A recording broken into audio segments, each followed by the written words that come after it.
मुलींना वाढल्या पोरी सगळ्या बाबतीत एकदम उजव्या. मानलं पाहिजे तुला, चांगले संस्कार दिलेत तू. डॅडी किती कौतुक करणार तुम्ही. माझ्या जागी दुसरं कोण असतं तर त्यांना पण हेच केलं असतं. मी काय शिकवणार त्यांना, त्यांच्या बेस्ट शिकली. मला विश्वास आहे डॅड, भावाला कधी कमीपणा घ्यावा लागेल ना असं ते कधीच वागणार नाही. ते आहेच की. बाकी कसं येणं केलंस? ते पास परत होण्यासाठी तेजूला घ्यायला आलं.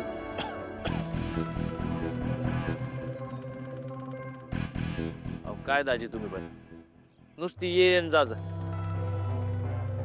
नाही म्हणजे तुम्हाला पण त्रास आणि तिला पण त्रास. आणि एकाच गावात असताना कशाला पाहिजे बरं ती पाच पारात.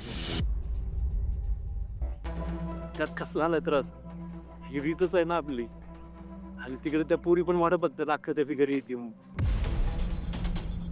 अहो कुठल्या जमान्यात राहताय तुम्ही. आता कुठं आली रीतीबाती, चालतंय का काय. आणि कसे आमचा नवीन संसार आहे, जरा एकमेकांना वेळ देऊ दे की आम्हाला. हा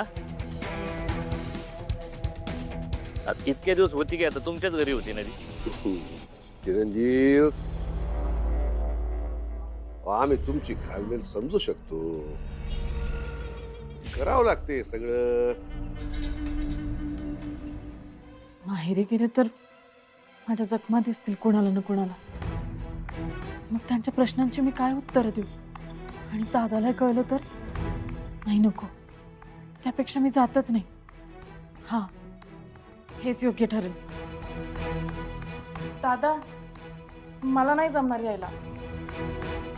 ते काय ना, यांनी महाबळेश्वरला जायचा प्लॅन केलाय, त्यासाठी मला तयारी करायची आहे. तेजू ते पुढं नाही का ढकलू शकत? पण सगळी तयारी झाली होती. बरं ठीक आहे, तिकडून जाऊन आल्यानंतर मग ये घरी. चालेल, निघतो आम्ही.